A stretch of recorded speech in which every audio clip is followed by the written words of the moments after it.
Hello everyone. मैं श्वेता आप सभी लोगों का परीक्षा आइडिया के यूट्यूब चैनल में स्वागत करती हूँ। आज हम बीपीएससी ट्रेंड एनालिसिस के क्रम में Indian economy GS paper 2 section 2 जिसमें आपका इंडियन ज्योग्राफी या इंडियन इकोनॉमी है। तो हम प्रीवियस में इंडियन ज्योग्राफी पर डिस्कस कर चुके हैं। आज हम इंडियन इकोनॉमी पर डिस्कस करेंगे। तो ठीक है, क्लास स्टार्ट करते हैं।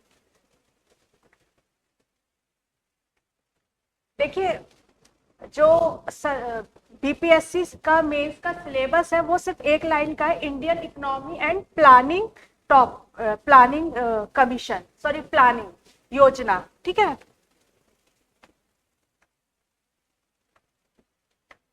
इंडियन इकोनॉमी यानी भारतीय अर्थव्यवस्था एवं प्लानिंग योजना बड़ा स्पेशली इन्होंने मेंशन किया है। और अगर आप देखेंगे तो 69th में भी योजना से क्वेश्चन आया है। और फिर प्रीवियस में अगर 60 हम क्योंकि 16 से डिस्कस करें यानी पिछले 10 वर्षों के पेपर को लेते हुए एक ट्रेंड एनालिसिस कर रहे हैं, तो उस क्रम में 3 टाइम्स मतलब 3 बार योजना से आपका क्वेश्चन आया है। टाइप से क्वेश्चन आया है। कभी उदारीकरण और योजना का औचित्य उसको लेके क्वेश्चन पूछा गया है। फिर उसके ट्रिकल डाउन थ्योरी पर क्वेश्चन पूछा गया है। ठीक है, 69 में आपकी ट्रिकल डाउन थ्योरी पर क्वेश्चन है। ठीक है, तो आइए एक जो पिछले 10 वर्षों के आधार पर जो हमें लगता है कि इस साल आपको टॉपिक तैयार करके जाने चाहिए उन पर, और जो एक्स्ट्रा हो सकते हैं उन टॉपिकों पर हम एक नजर डाल देते हैं। ठीक है, तो सबसे पहले हम इंडियन प्लानिंग यानी भारतीय योजना। ठीक है, तो भारतीय योजना, क्योंकि योजना तो हमने 1950 में स्टार्ट करी थी। ठीक है, और फिर नीति आयोग आया और नीति आयोग के बाद से एक तरह से जो योजना पंचवर्षीय चल रही थी उस पर एक ब्रेक लगा, क्योंकि वो ऊपर से योजना थी। ठीक है, उसमें सहकारी संघवाद का पुट कम था। ठीक है, नीति आयोग ने क्या किया, सहकारी संघवाद को मजबूत किया, यानी कि राज्यों को भी योजना निर्माण में एक बेहतर भूमिका दी गई। ठीक है, उनके अकॉर्डिंग योजना को ज्यादा बेहतर, ठीक है, टॉप डाउन अप्रोच को अपनाया गया, नीचे से आयोजन। ठीक है, तो आपसे एक क्वेश्चन बन सकता है कि प्लानिंग कमीशन के क्या अचीवमेंट रहे, उसकी क्या उपलब्धियां रही।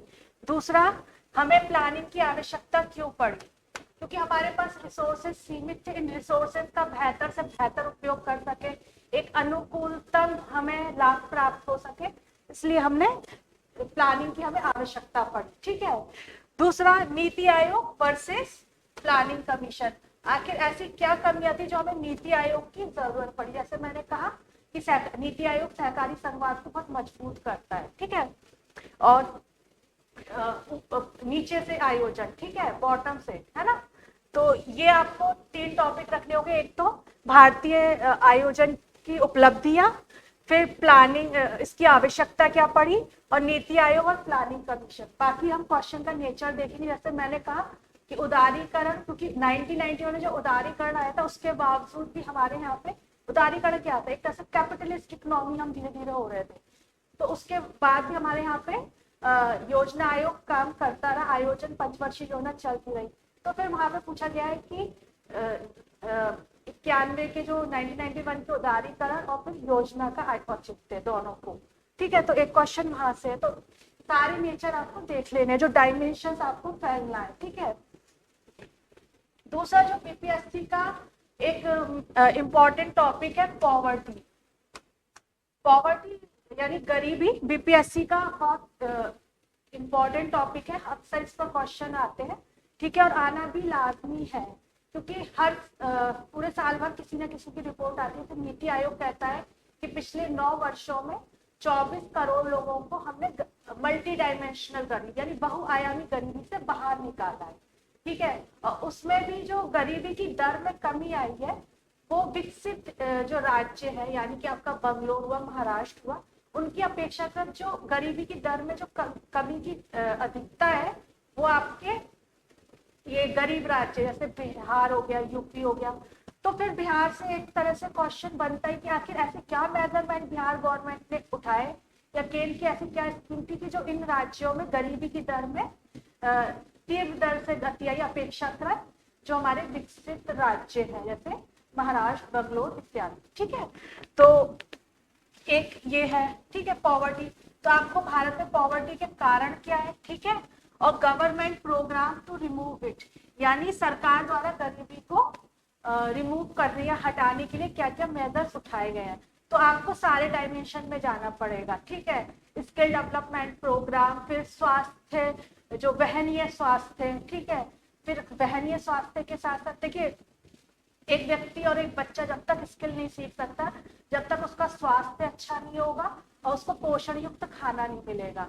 ठीक है, तो दोनों पोषण युक्त खाना और अच्छा हेल्थ दोनों फिर मिलके वो एक अच्छा मानव संसाधन बनता है।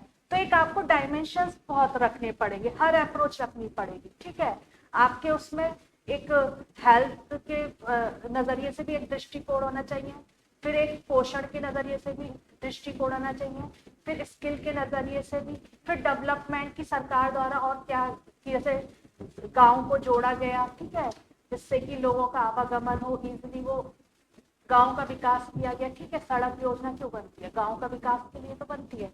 तो इस तरह से सारे मेथड्स, मतलब जितना आप फैल सके, और गरीबी एक तरह से निबंध के लिए भी बहुत अच्छा टॉपिक है, तो आप इसके सारे डायमेंशंस पे अपनी पकड़ मजबूत रखिएगा। ठीक है, फिर आपका दूसरा टॉपिक हुआ पॉवर्टी, फिर तीसरा टॉपिक हो गया आपका एम्प्लॉयमेंट एंड अनएम्प्लॉयमेंट। देखिए रोजगार या बेरोजगार, ठीक है, रोजगार और बेरोजगार, तो पीरियडिक लेबर फोर्स सर्वे, इसकी रिपोर्ट अब हर साल आती है। पहले आज से 2017 से पहले हमारे यहाँ पे डेटा नहीं थे हर साल की, हमें बेरोजगारी के डेटा हर साल मिले। 5 साल में एनएसएस जारी करता था, उसके आधार पर हम ये काम करते थे। लेकिन अब हमें हर साल पीरियडिक लेबर फोर्स सर्वे जो होता है उसके थ्रू डेटा मिलता है, और वो कहता है कि भारत में जो बेरोजगारी की दर है उसमें कमी आई है, वो करंट में 3.1%। ठीक है, दूसरी चीज आपका ये भी देखा गया है, जो बेरोजगारी की दर, गरीबी नहीं सॉरी बेरोजगारी की दर है, वो बेरोजगारी की दर जो है वो अर्बन एरियाज में ज्यादा है अपेक्षाकृत आपके रूरल एरियाज के अपेक्षा। ठीक है, तो फिर क्वेश्चन बनता है, क्योंकि बिहार क्या है, एक बिहार अगर कहा जाए तो नगरीकरण वहाँ पे कम है और वहाँ पे ग्रामीण आबादी ज्यादा है। ठीक है, फिर हमारे बीमारू राज्य हमारा यूपी ही ले लीजिए, नगरीकरण का स्तर उतना नहीं है और हमारा हम लोग ज्यादा रूरल है। ठीक है, तो फिर आपके एम्प्लॉयमेंट, और एम्प्लॉयमेंट एक बहुत गवर्नमेंट को घेरने वाला मुद्दा है, तो क्योंकि हर चुनाव में एम्प्लॉयमेंट का मुद्दा उठता है, आज का युवा ज्यादा सतर्क। ठीक है, तो आपको एम्प्लॉयमेंट पे रखना है, ठीक है, नजर।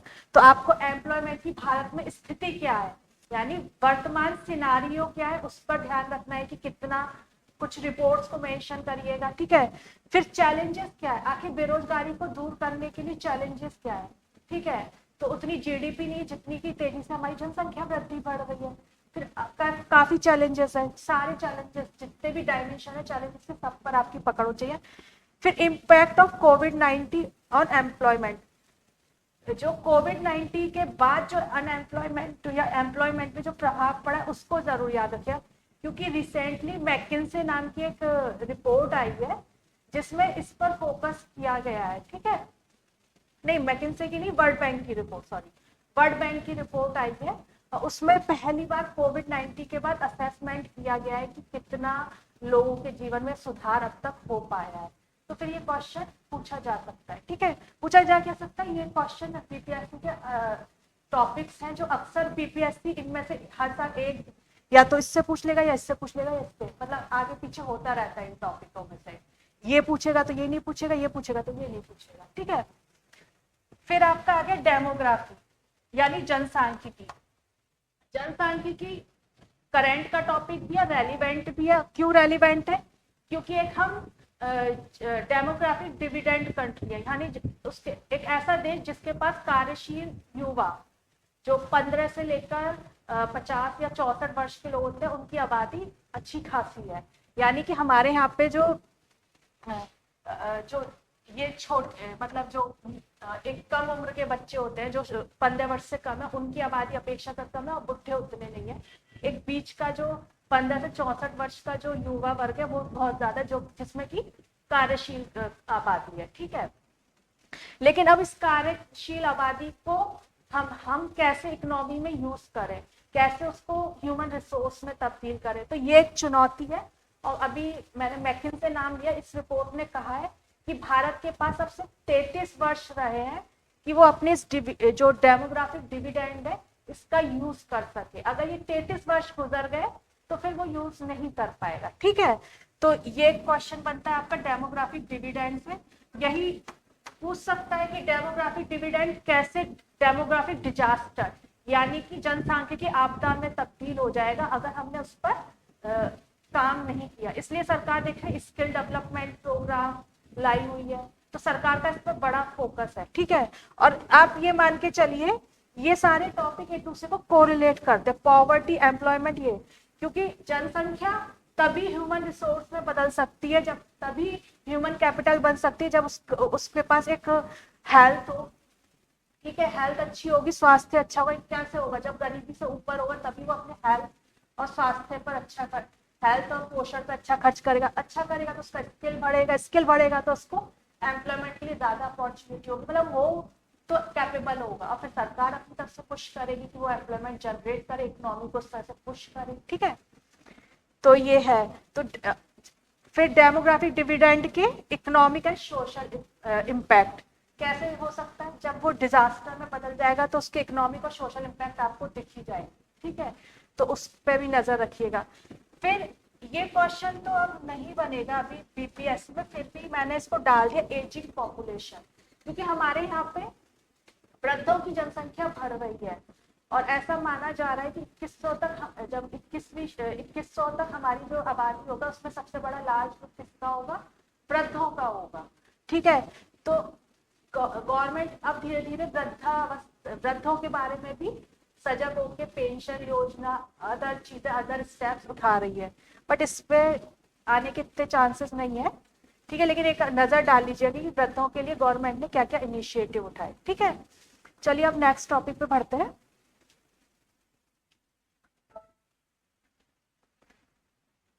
चलिए, फिर नगरीकरण, अर्बनाइजेशन।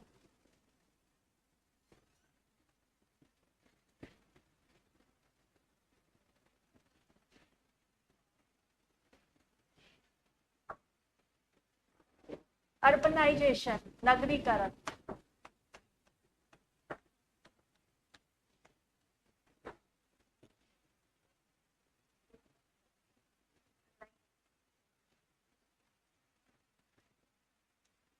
ठीक है, तो नगरीकरण एक हॉट टॉपिक है बीपीएससी के लिए। क्वेश्चन प्रीवियस में 2-3 बार आ चुका है और अभी भी आप याद रखिए, क्योंकि बिहार और स्पेशल जितने भी टॉपिक है बिहार के संदर्भ में रखिएगा जरूर, क्योंकि नगरीकरण जो है, बिहार में नगरीकरण का स्तर कम है और सरकार द्वारा यानी बिहार गवर्नमेंट द्वारा नगरीकरण को बढ़ाने के लिए क्या क्या उपाय किए जा रहे हैं और जो चुनौती आ रही है उनको कैसे दूर किया जा रहा है। ठीक है, तो आपको नगरीकरण का ट्रेंड देखना है और फिर उसके चैलेंजेस क्या है, उन चैलेंजेस को सरकार कैसे रेमेडीज करेगी, क्या सरकार के स्टेप है, क्या योजना, उस पर आपको नजर रखनी है। ठीक है, फिर नेक्स्ट टॉपिक है एग्रीकल्चर, कृषि।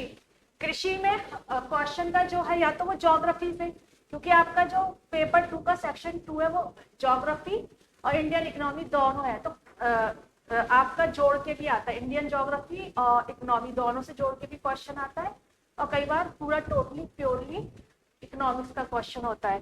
तो प्रोडक्शन और प्रोडक्टिविटी, कि भारत में प्रोडक्टिविटी कम है और इसके प्रोडक्टिविटी को बढ़ाने के लिए क्या उपाय किए जा रहे हैं। ठीक है, तो ये है।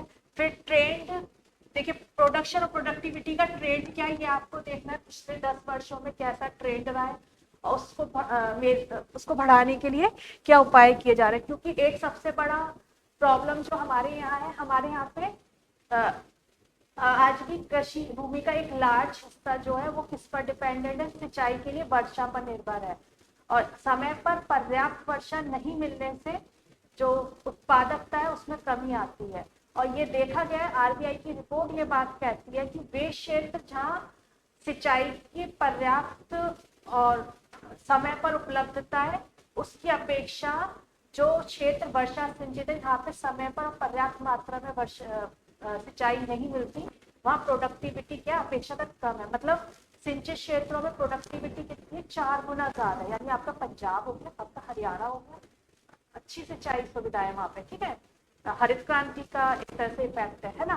तो ये देखा, तो सरकार अगर बिहार जैसे स्टेट को अपने यहाँ पे गरीबी को दूर करनी है तो एक सबसे बड़ा तो ये कि वो अपने एग्रीकल्चर को मजबूत करें। एग्रीकल्चर को मजबूत करने के लिए यानी किसानों की प्रोडक्टिविटी, उनका सीमांत लाभ बढ़ाने के लिए पहला स्टेप क्या होगा कि सिंचाई सुविधा मजबूत करें, ठीक है। फिर बाढ़ भी एक है, असामयिक बाढ़ आती है, तो कई मेजर से आपको हर चीज पे फैलना है, ठीक है। तो इस पर जरूर याद रखिएगा क्योंकि ये क्वेश्चन प्रोडक्शन और प्रोडक्टिविटी पे बार बार कृषि से आया गया है, बस उसका स्वरूप चेंज किया है, बट क्वेश्चन का नेचर यही है, ठीक है।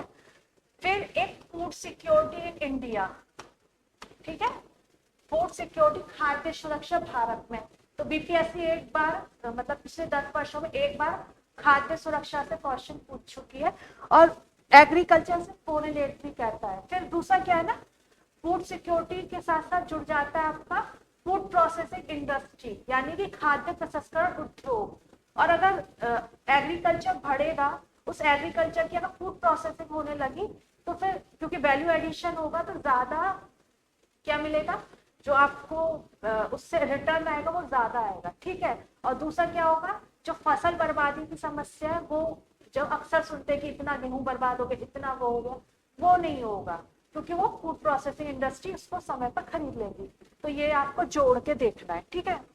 फिर एग्रीकल्चर से रिलेटेड ग्रीन रेवोल्यूशन, क्योंकि जो हरित क्रांति आई थी अभी, जैसे मैंने कहा सिंचाई के लिए पंजाब हरियाणा में, तो हरित क्रांति का फोकस किस क्षेत्र में रहा था, पश्चिमी यूपी, पंजाब, हरियाणा, इस वाले क्षेत्र में रहा था, ठीक है। तो नीड कहते हैं पूर्वी जो भारत है उसको, उत्तर पूर्वी भारत को जो है कि हमें हरित क्रांति, दूसरे चरण की हरित क्रांति की जरूरत है ना। तो आपको ग्रीन रेवोल्यूशन देखना है, इसका मेरिट क्या थे, इसका डिमेरिट क्या थे, ग्राउंड वाटर डिप्लेशन, ठीक है। फिर आपका भूमि का बंजर होना क्योंकि जरूरत से ज्यादा सिंचाई, उर्वरक का यूज और कीटनाशक का यूज, कीटनाशक से कहीं ना कहीं खाने में अब हमारे हेल्थ को प्रभावित कर रहा है क्योंकि वो कीटनाशक जब खाद्य श्रृंखला को हमारे शरीर में पहुंचते तो वो हमारे में तरह तरह की बीमारी पैदा करते हैं। तो आपको मेरिट डिमेरिट देखना है और need of second green revolution, आखिर सेकंड ग्रीन रेवोल्यूशन की जरूरत क्या है। तो जो फर्स्ट ग्रीन रेवोल्यूशन था वो किस पे था, रासायनिक उर्वरक पर था, बट आज हम किसकी बात कर रहे हैं कि सस्टेनेबल एग्रीकल्चर चाहिए, तो हम किसकी तरफ जा रहे हैं, जैविक खेती की बात कर रहे हैं, कई जगह पे शून्य बजट कृषि की बात कर रहे हैं। तो ये इस सबको इन टर्म्स को अपने आंसर राइटिंग में इंक्लूड कीजिएगा, ठीक है। फिर आपका फूड सिक्योरिटी तो लिखा, ये दोबारा आ गया है। फिर बीपीएससी का एक नेक्स्ट टॉपिक है इंडस्ट्री। इंडस्ट्री में भी बड़े उद्योगों पर नहीं, हाँ ज्योग्राफी के पर्पज से एक क्वेश्चन जरूर आया था कि जो कोर इंडस्ट्रीज है वो भारत के विशेष क्षेत्रों में ही क्यों स्थित है। तो उसके पीछे एक कारण, अगर कोर इंडस्ट्री में कहा तो लौह एवं इस्पात उद्योग जो हमारे अर्थव्यवस्था का आधार होते हैं, तो क्योंकि खनिज आपके छोटा नागपुर, पठार, उड़ीसा इसमें ज्यादा कंसंट्रेट है तो उसी के आसपास इंडस्ट्री लगी है। बट अगर इकोनॉमिक्स में जाएंगे तो इंडस्ट्री आपका एमएसएमई सेक्टर, एमएसएमई सेक्टर पर क्वेश्चन बनता है क्योंकि एमएसएमई सेक्टर एक ऐसा सेक्टर है जहाँ पे कम पूंजी पर ज्यादा रोजगार पैदा किए जा सकते हैं, ठीक है। यानी इसका जो कैपिटल आउटपुट रेशियो है वो मतलब कम, मतलब अगर एक इकाई 1 रुपया लगाया जाता है तो 2 पैदा हो जाता है, 2 रोजगार पैदा हो रहे हैं, ठीक है। तो आपका अधिक है कैपिटल आउटपुट, नहीं कम है अपेक्षा, ठीक है। तो एमएसएमई सेक्टर, इससे क्वेश्चन बनता है आपका और इस पर आया भी है और अभी भी इसकी प्रीवियस में आया कि एमएसएमई की परिभाषा क्या है, ठीक है। फिर इसका देश में इतनी बेरोजगारी, इस बेरोजगारी को कम करने में एमएसएमई की बहुत बड़ी भूमिका है। यहाँ तक कि हमारे एक्सपोर्ट में भी एक बड़ा हिस्सा एमएसएमई सेक्टर का है, ठीक है। तो इसकी भूमिका एमएसएमई सेक्टर की, इस पर एक नजर रखिएगा क्योंकि हमारे यहाँ पे बेरोजगारी दर काफी है और हमारे पास इन्वेस्ट के लिए उतनी पूंजी नहीं है कि हम बड़े बड़े उद्योग लगा सके। तो कम पूंजी में बेहतर आउटपुट पाना है तो वो कौन सा, एमएसएमई, ठीक है, ठीक है। इसलिए इसका बेहतर आउटपुट के लिए CUR अधिक होगा, यानी 1 रुपए पे 2 आउटपुट प्राप्त होगा, ठीक है। चलिए फिर नेक्स्ट आ गया आपका GST रिव्यू। GST आज भी एक डिबेटेबल पॉइंट है, क्योंकि रिसेंटली हमेशा जब भी आता है कि कौन सी मत रखें और इस पर काफी चर्चा होती है। तो GST की आवश्यकता क्या थी, उसमें भविष्य में क्या सुधार किए जा सकते हैं और कैसे उसमें सहकारी संघवाद के साथ साथ राज्यों की स्वायत्ता को और प्रायोरिटाइज किया जा सकता है, ठीक है। तो इन सब डायमेंशन में आपको नजर रखनी है, ठीक है। फिर इसकी जो 7 वर्ष हो गए, इसकी क्या परफॉर्मेंस रही, उस पर आपको नजर रखनी है। फिर गवर्नमेंट का आत्मनिर्भर भारत अभियान, इस अपॉर्चुनिटी क्या है और चैलेंजेस क्या है, क्योंकि जिस तरह से आज के डेट में क्या कंट्री जो पहले क्या था कि हम ग्लोबलाइजेशन के दौर में थे, लेकिन अब क्या है, ग्लोबलाइजेशन में थोड़ा सा दिक्कत आ रही, क्योंकि अमेरिका जैसा कंट्री कई तरह के टैरिफ लगा रहा है, चाइना पे टैरिफ, चाइना की वस्तुओं पर टैरिफ लगाया जा रहा है। फिर हमारे लिए भी दिक्कत है, तो हमारा विदेशी बाजार छिन रहा है, ठीक है। और दूसरा क्या है कि जरूरत है कि हमारे को अपने खुद के रोजगार पैदा करने, एक तो हमारे पास बड़ी जनसंख्या है, ठीक है। तो हमें किस पे जाना होगा, आत्मनिर्भर भारत, अपॉर्चुनिटी क्या है, चैलेंजेस क्या है, इसको देखना है आपको। तो ये गवर्नमेंट का क्योंकि प्रोग्राम है, तो इस पर आपको एक नजर रखनी है, ठीक है। चलिए नेक्स्ट चलते हैं। फिर चलिए तो अब कुछ क्वेश्चंस देखते हैं प्रीवियस ईयर में। जो मैंने आपको टॉपिक बताया उतने टॉपिक पे आप तैयार करके जाइएगा और आपके अच्छे खासे क्वेश्चन, मतलब उस सेक्टर से आपका सेक्शन 2 हो जाएगा, क्योंकि इससे पहले मैंने ज्योग्राफी बताया है, ज्योग्राफी और ये दोनों मिलाकर आपके जो क्वेश्चंस आएंगे वो इनमें से ही आएंगे, ठीक है। मतलब बहुत सोच समझ के टॉपिक्स लिखे गए जो बीपीएससी का नेचर है, ठीक है। तो आप आ जाइए, फिर क्वेश्चंस देखते हैं। तो देखिए, एक पहला क्वेश्चन आपका है डेमोग्राफी से, कि भारत में जनसंख्या निदेशालय द्वारा शहरों को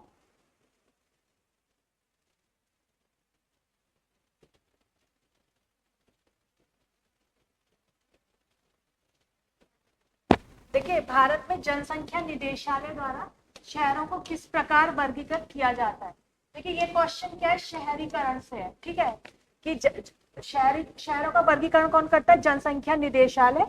और विभिन्न वर्गीकृत शहरों को 2011 की जनगणना के अनुसार डिवाइड करिए, उनकी वृद्धि पर प्रकाश डालें, ठीक है।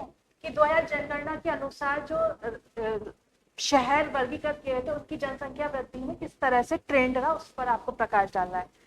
फिर यहाँ पर जनसंख्या से जोड़ दिया, 2011 की जनगणना के अनुसार बिहार की जनसंख्या पर चर्चा करें। वो शहरीकरण से जोड़ा था, फिर यहाँ पे किससे, जनसंख्या से। बिहार की जनसंख्या पर चर्चा करें और राज्य में कार्यशील जनसंख्या की प्रवृत्ति पर प्रकाश डालें। तो कार्यशील जनसंख्या आप PLFS की रिपोर्ट कोट कर सकते हैं, ठीक है। और ये आपका कौन सा क्वेश्चन था, 69 में ये क्वेश्चन आया था। तो 2 क्लब कर दिए क्वेश्चन, एक शहरीकरण भी जोड़ दिया, उसमें जनसंख्या भी जोड़ दिया, ठीक है। फिर नेक्स्ट क्वेश्चन आपका है, ये भी आपका शहरीकरण से है। बिहार में शहरीकरण, देखिए 68 में आया है। बिहार में शहरीकरण के स्तर पर चर्चा करें, जो मैंने ऊपर से कहा कि बिहार में शहरीकरण का स्तर निम्न है, ठीक है। और राज्य में यानी बिहार में शहरीकरण के निम्न स्तर के लिए कम से कम 2 कारणों की व्याख्या करें और शहरीकरण को बढ़ावा देने के लिए बिहार सरकार द्वारा उठाए गए कदम, ठीक है। 68 में तो ऐसा नहीं है कि अब नहीं आ सकता, बीपीएससी का ट्रेंड रहा है, जो प्रीवियस में क्वेश्चन है उनकी भाषा चेंज करके क्वेश्चन पूछता है। तो आपके पास इसमें अगर कंटेंट होगा तो आप क्वेश्चन के अकॉर्डिंग इसका आंसर को करके आ जाएंगे, चाहे जितना भी आपका क्वेश्चन का फॉर्मेट चेंज कर लिया जाए, ठीक है। चलिए नेक्स्ट देखते हैं। ये देख लीजिए कि 69 में भी शहरीकरण से था, जनसंख्या से क्वेश्चन था, और फिर 68 में भी आपका शहरीकरण से क्वेश्चन रहा है, ठीक है।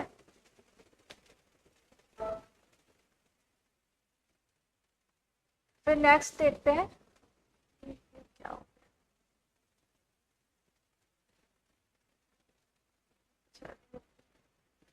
पेज गड़बड़ हो गए। हाँ,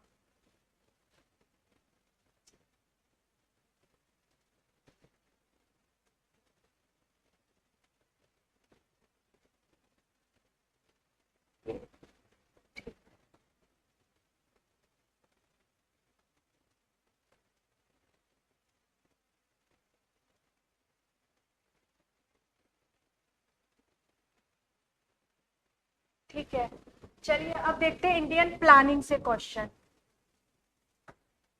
ये किससे? भारतीय आयोजन, इंडियन प्लानिंग,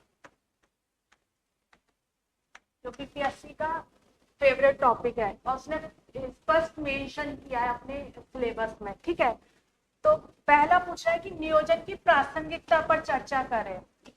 प्रासंगिक क्यों था? ठीक है, आर्थिक सुधार के बाद के युग में नियोजन की प्रासंगिकता, क्योंकि 1991 में हम लोगों ने आर्थिक उदारीकरण अपनाया, तो फिर नियोजन की प्रासंगिकता पर एक प्रश्न पूछा गया है। ठीक है, और ये आपका 65 की जो बीपीएससी उसमें पूछा गया है।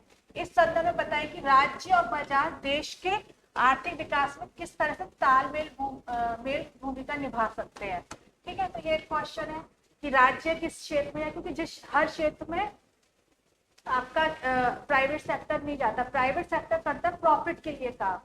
नो डाउट अगर प्राइवेट सेक्टर के पास पूंजी ज्यादा है, वो प्रॉपरली प्रोफेशनली काम करता है तो रोजगार पैदा होते हैं। ठीक है, लेकिन अगर रिलायंस से कहा जाए तो रिलायंस किसी दूर दराज इलाके में जाकर अपना टावर लगाने से बचेगा।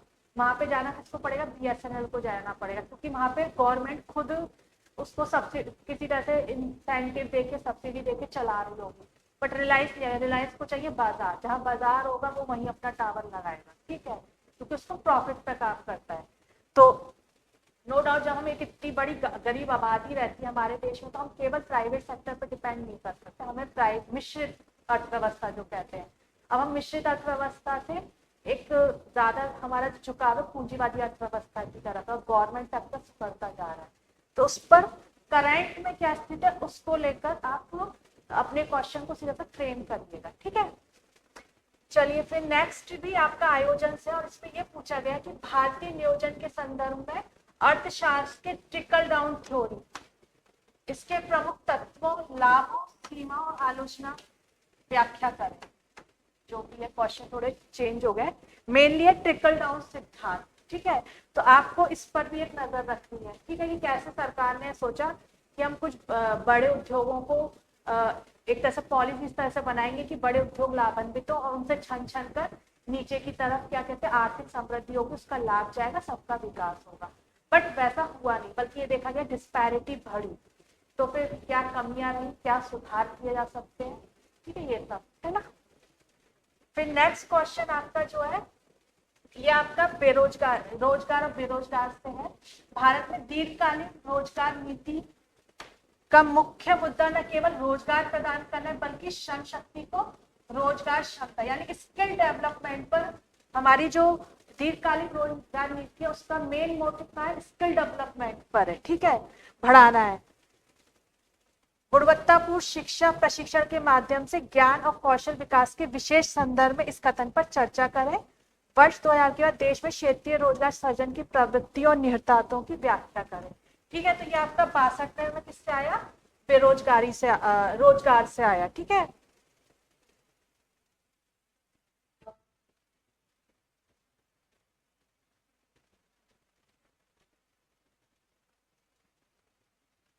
फिर पॉवर्टी से कुछ क्वेश्चन देखते हैं।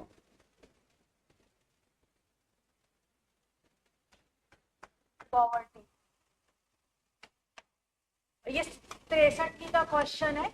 इसमें कह रहा है कि भारत में गरीबी के आकलन पर चर्चा करें। ठीक है, तो गरीबी के आकलन में ये आपसे 63rd में पूछा गया था। करंट में फिर से ये क्वेश्चन आ सकता है, भारत में गरीबी का आकलन करें। तो आपको फिर किस पे जाना है? पीएलएफएस की रिपोर्ट पे जाना है कि अभी भी कितनी % गरीबी है। ठीक है, या फिर आपकी और जो भी संस्थान है, नीति आयोग की रिपोर्ट पे जाना है जो कहती है कि हमने 24 करोड़ लोगों को गरीबी रेखा से ऊपर निकाला है, बहुआयामी गरीबी से ऊपर निकाला है। तो क्वेश्चन वही है, क्वेश्चन का चेंज नहीं होगा, क्वेश्चन सेम दे सकता है, बट आपको करंट से अपडेट होते हुए अपने उत्तर को समसामयिक बनाना है। इकोनॉमिक्स क्या है? इकोनॉमिक्स क्या है? इकोनॉमिक्स है करंट की बात करता है, वर्तमान स्थिति क्या है। क्योंकि 10 साल पहले भी गरीबी का क्वेश्चन था और आज भी गरीबी है, बट गरीबी में तब से अब तक क्या चेंजेस आए हैं। यहाँ तक कि मैंने अभी आपको कहा कि नीति आयोग कह रहा है कि गरीबी की दर में जो कमी की ज्यादा कमी रही है वो गरीब राज्यों में ज्यादा रही है अपेक्षाकृत विकसित राज्य। तो आपके क्वेश्चन में वो सब डायमेंशन मेंशन होने चाहिए। ठीक है, तो अपने आप को अपडेट करें, करंट से जोड़कर आंसर्स लिखें, ताकि आपको उत्तर समसामयिक, वो थकाऊ और पकाऊ उत्तर नहीं लिखना। ठीक है। भारत सरकार द्वारा गरीबी उन्मूलन के लिए कौन कौन से कार्यक्रम चला रही है, इस पर आपका 63rd में क्वेश्चन आया। फिर आपका नियोजन से एक क्वेश्चन और है 60वीं में, और ये है कि पंचायत प्रणाली को मजबूत करके विकेंद्रीकृत नियोजन पर भारत केंद्र मतलब भारत सरकार का जोर रहा है। इस कथन की व्याख्या करें। एकीकृत क्षेत्रीय विकास नियोजन, इंटीग्रेटेड रीजनल डेवलपमेंट प्रोग्राम के लिए खाका सुझाए। संविधान के 73 और 74वें संशोधन के भारत में विकेंद्रीकरण नियोजन परिदृश्य की आलोचनात्मक जांच करें। तो नो डाउट इसको जो पंचायती राज व्यवस्था है उससे जोड़ दिया गया है। ठीक है, इंटरलिंक कर रहे हैं सारे सब्जेक्ट। ठीक है। फिर आपका आर्थिक नियोजन से 64वीं, तो इससे समझ में आ रहा है कि आर्थिक नियोजन से बार बार क्वेश्चन आया, 64 पे आया, 16 में आया, 69 में आया। ठीक है। तो अब क्या है, आर्थिक नियोजन की उपलब्धियां का मूल्यांकन करें। पूछा है क्वेश्चन भाई है जो प्रीवियस में पूछा था कि 1991 के बाद प्रासंगिकता क्या क्या सुधार थे, उसे आप मूल्यांकन में चेंज कर सकते हैं। ठीक है, बट क्या उठाना है क्या छोड़ना है ये याद रखिए। ठीक है।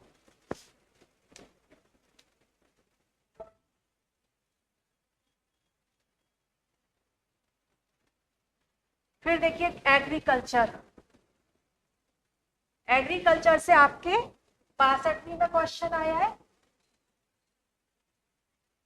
62वीं में आया है, 63वीं में आया है। ठीक है, और 64वीं लगातार एग्रीकल्चर से आ रहे, 62, 63, 64। अब देखिए नेचर, देखिए भारत में कृषि वृद्धि और उत्पादकता में रुझान की व्याख्या करें। मतलब ट्रेंड पूछा है उत्पादन और उत्पादकता में, ट्रेंड पूछा है देश में उत्पादकता में सुधार और फार्म की आय, किसान की आय बढ़ाने के उपाय सुझाइए। ठीक है, तो किसान की आय बढ़ाने के लिए कई उपाय सरकार कर रही है। मंडी सुधार एक है। ठीक है, मंडी सुधार हो गया। फिर आपका कॉन्ट्रैक्ट फार्मिंग सरकार उसकी बात कर रही है। ठीक है, तो आप कई चीजों पे जा सकते हैं, एमएसपी बढ़ाना।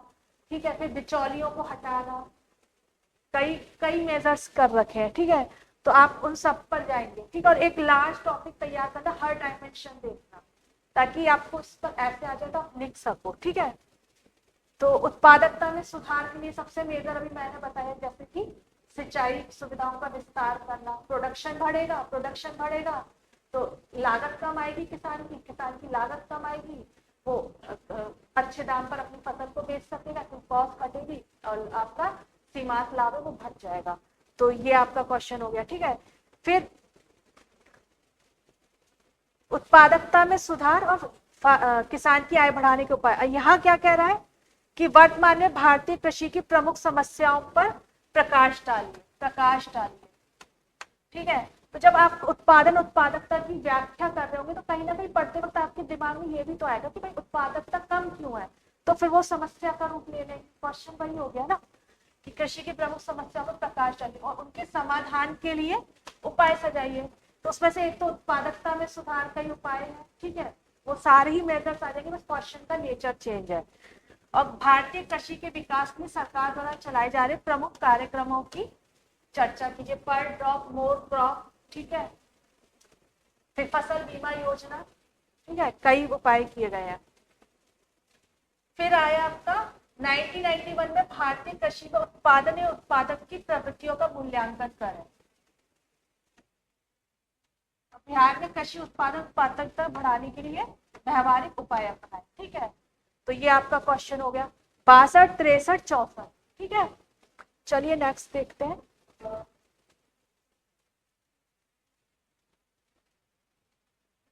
देखिए कुछ टॉपिक्स और रह गए थे, एक मिनट। चलिए अब उद्योगों पर देख लेते हैं। भारत के प्रमुख बड़े पैमाने के उद्योगों में कुछ भौगोलिक क्षेत्रों में स्थित होने के कारण, ये आपका हो गया ज्योग्राफी का क्वेश्चन, उद्योगों के स्थानीयकरण।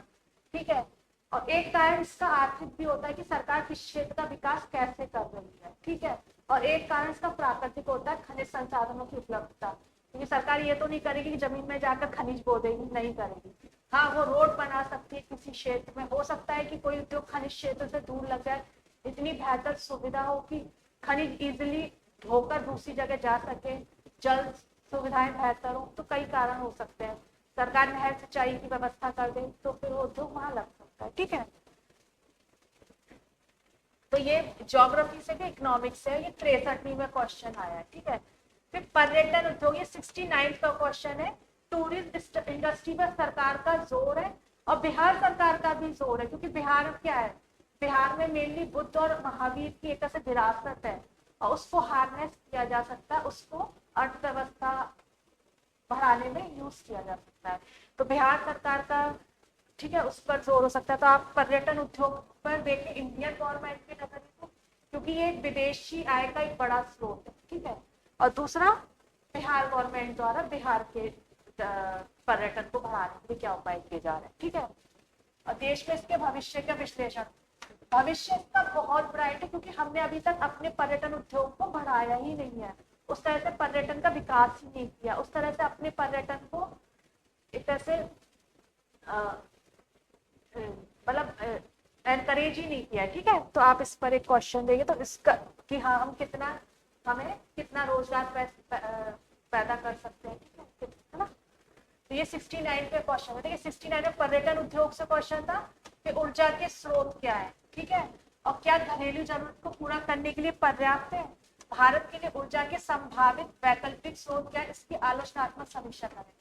एक भारत, हम जो भारत है वो अपनी ऊर्जा जरूरतों के लिए 60% ऊर्जा जरूरतों के लिए खाड़ी देशों पर निर्भर है। ठीक है, और खाड़ी देशों की स्थिति आपको पता है कि वहाँ युद्ध की स्थिति रहती है, गृह युद्ध की स्थिति है, जिसके कारण वहां पे जरा सा भी कुछ होता है, जियोपॉलिटिकल टेंशन होती है, उसके कारण हमारे यहाँ पर नो डाउट पेट्रोलियम के दाम बढ़ते हैं, पेट्रोलियम के दाम बढ़ते हैं तो उसका हमारी घरेलू अर्थव्यवस्था पर प्रभाव पड़ता है।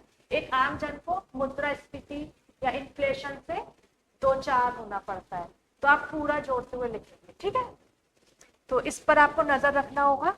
मतलब सब टॉपिक आप देख रहे हो, मतलब एक जो भी अवेयरनेस स्टूडेंट है करंट में अच्छे से पढ़ रहा है, आंसर बेहतर तरीके से लिख सकता है। ठीक है, फिर आपका जो मैंने कहा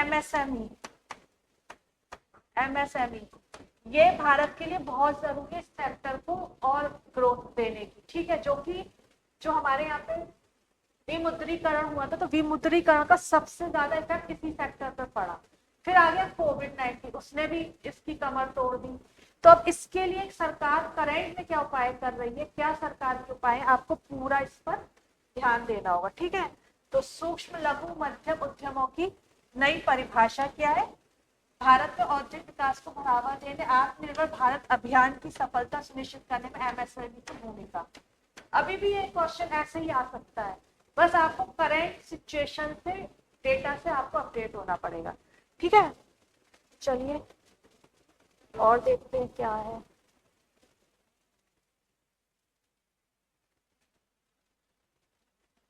एक ये रह गया है। देखिए एक बार, ये एक ही बार आया है सब्सिडीज से। ठीक है, और सब्सिडी क्योंकि राजस्व घाटा जो रहता है केंद्र सरकार का, उसमें एक बड़ा कारण क्या है, उसमें एक बड़ा कारण हमारे सब्सिडी है। ठीक है, तो अगर हमें राजस्व घाटा की बजाय, या फिर हम ये कहें कि हम अपने जो सब्सिडी है उसको युक्त करें, सब्सिडी हमारे यहाँ पे समाप्त नहीं हो सकती, क्योंकि हमारे यहाँ पे एक बड़ी पॉपुलेशन गरीबी रेखा पे के नीचे जी रही है, तो सब्सिडी देना जरूरी है। लेकिन कुछ ऐसे भी लोग हैं जो अब पॉवर्टी लाइन और सब्सिडी का लाभ ले रहे हैं, तो सब्सिडी को क्या कहते हैं, युक्त बनाना, टारगेटेड बनाना, ताकि राजस्व जो घाटा है वो भी कम होगा। ठीक है, और जो राजस्व जो बचेगा उस क्षेत्र उसका हम पूंजीगत या पूंजी निवेश कर सकेंगे।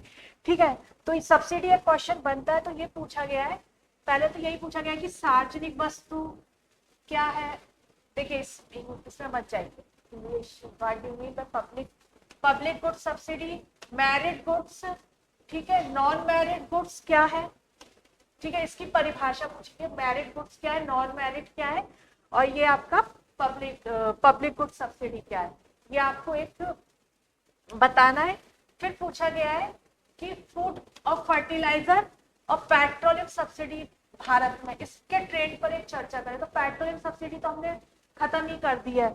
मेन आपको फूड और फर्टिलाइजर में जाना है, और केंद्र सरकार का एक जो बड़ा बजट है ना, राजस्व बजट, वो किस पे जा रहा है? फूड और फर्टिलाइजर सब्सिडी में जा रहा है। तो इस पर हमें नजर डालने की जरूरत है, क्योंकि हम देख रहे हैं फर्टिलाइजर सब्सिडी के कारण जो फर्टिलाइजर है उसका एक तरह से अनुचित उपयोग हो रहा है। जितनी जरूरत है खेतों को उससे ज्यादा हो रहा है, जिसकी वजह से जो भूमि है वो बंजर हो रही है, प्रोडक्शन गिर रहा है, लगभग स्थिर हो गया है पश्चिमी यूपी में आपका प्रोडक्शन। तो आपको जोड़ते हुए लिखना है, एक समझ फैली रखनी है, ठीक है। ये आपका 60-62 में एक बार ही आया है क्वेश्चन, लेकिन करंट में पूछा जा सकता है, कभी भी पूछा जा सकता है, ठीक है। फिर एक जो बिहार के संदर्भ में क्वेश्चन लगेगा, क्योंकि बिहार का क्या है, इकोनॉमिक डेवलपमेंट उतना नहीं हुआ है, यहाँ तक कि बीमारू राज्य में सबसे खराब स्थिति बिहार की है। तो हमेशा ये याद रखिए कि आर्थिक विकास में क्या बाधाएं हैं बिहार की, ठीक है, और इसके लिए बिहार सरकार द्वारा क्या उपाय किए गए हैं, ठीक है। तो एक आपका क्वेश्चन ये हो गया। फिर देखिए इसी टाइप का क्वेश्चन दोबारा पूछा गया 66 में, ये 64th में, 66 में ये पूछा गया है कि बिहार में व्याप्त आर्थिक और सामाजिक विकास में असमानता के मुख्य कारण क्या है। क्वेश्चन वही है, बस थोड़ी सी भाषा चेंज कर दी है।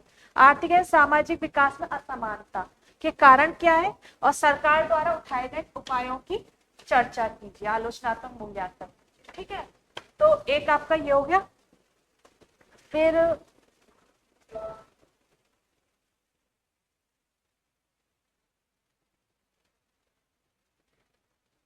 देखिए स्लाइड थोड़ा ऊपर नीचे हो गई थी, कुछ टॉपिक और है जिन पर आपको नजर रख के जानी है, ठीक है। तो जैसे मैंने अभी क्वेश्चन आपको बताया, social economic and social development in Bihar, status, challenges, ठीक है, और गवर्नमेंट स्टेप। ये अभी जो लास्ट में मैंने क्वेश्चन डिस्कस किया ये वही है, मैंने ब्रेक कर दिया, आपको इस पर एक नजर रखनी है। फिर उदारीकरण के 3 दशक, ठीक है, उस पर एक आपको ओवरव्यू रखना है। फिर क्योंकि प्रधानमंत्री ने हाल में ही ये बात कही है कि 2047 तक हम एक विकसित नेशन हो जाएंगे, विकसित राष्ट्र हो जाएंगे, ठीक है। तो आखिर विकसित राष्ट्र का मैप क्या होना चाहिए, रोड मैप क्या होना चाहिए। मान लीजिए ये निबंध में ही आ जाए, तो फिर आपको पास, अगर ये निबंध का टॉपिक भी हो सकता है, तो फिर आपके पास सब डायमेंशन पे पॉइंट्स होने चाहिए और लिखना आना चाहिए। तो आप उसमें चुनौतियां क्या हो सकती है, सरकार उन चुनौतियों को कैसे टैकल करेगी, या सरकार को क्या क्या स्टेप उठाने चाहिए, उस पर पूरा आपको ब्रीफली आपकी समझ होनी चाहिए, ठीक है। फिर बिहार सरकार के 7 निश्चय, देखिए ये रख लिया, हो सकता है केवल 7 निश्चय क्वेश्चन पूछ ले। नहीं तो बिहार सरकार का जब भी कोई क्वेश्चन आपको बिहार से रिलेटेड आए, तो उनमें इधर से आप क्या कहते हैं इनपुट ले सकते हैं, और उस अपने क्वेश्चन या अपने आंसर में उसको आप फिट कर सकते हैं और बेहतर आंसर बना सकते हैं, ज्यादा ऑथेंटिक आंसर आज हो जाएगा। फिर देखिए वैसे इससे पूछा कि कम संभावना डेप्रिसिएशन, लेकिन रिसेंटली जिस तरह से हमारा रुपया लगातार गिर रहा है, तो इसलिए क्वेश्चन मैंने पॉइंट डाल दिया, डेप्रिसिएशन रुपी कॉज और प्रॉन्स, ठीक है। कॉजेस क्या है, प्रॉज और कॉन्स क्या है इसके। फिर एक ये टॉपिक देख लीजिएगा, एक्सपोर्ट, स्लोइंग एक्सपोर्ट, और कैसे इसको बढ़ा सकते हैं, ठीक है। ये क्वेश्चन जरूर देखिएगा एसडीजी गोल को लेके, क्योंकि 15 में हमने शुरू किए थे और 30 में हमें खत्म करना है। अभी तक हम कहाँ पहुंचे, क्योंकि ये देखा गया कोविड-19 के बाद जो एसडीजी के लक्ष्य है उनमें सुधार में थोड़ी कमी आई है, उनसे थोड़ा हम दूर हुए हैं। लेकिन अब कोविड-19 अब आया, तब से कितना उसमें ग्रोथ आई है, क्या सुधार हो गया, और हम किन किन लक्ष्यों के पाने की ओर बढ़ चुके हैं, अग्रसर हैं, और उसमें बिहार की क्या स्थिति है, इन सब पर आपको नजर डालनी होगी। फिर क्योंकि ये गरीबी भूखमरी से रिलेटेड है, तो आप वहाँ पे इससे इनपुट लेके अपने आंसर्स को बेहतर बना सकते हैं, ठीक है। फिर आत्मनिर्भर भारत जो कि ऊपर बता दिया था, दोबारा है इंक्लूसिव ग्रोथ, ठीक है। इंक्लूसिव ग्रोथ नॉर्मल है, ऐसा विकास जिसमें समाज के सभी तबकों की भागीदारी हो, ठीक है। तो ऐसी जीडीपी जिसमें सबका हिस्सेदारी हो, ठीक है। तो एक इंक्लूसिव ग्रोथ पे आपको समझ रखनी है। ये आज के टॉपिक थे, तो इसी के साथ आज का क्लास हम समाप्त करते हैं, नेक्स्ट फिर हम देखेंगे।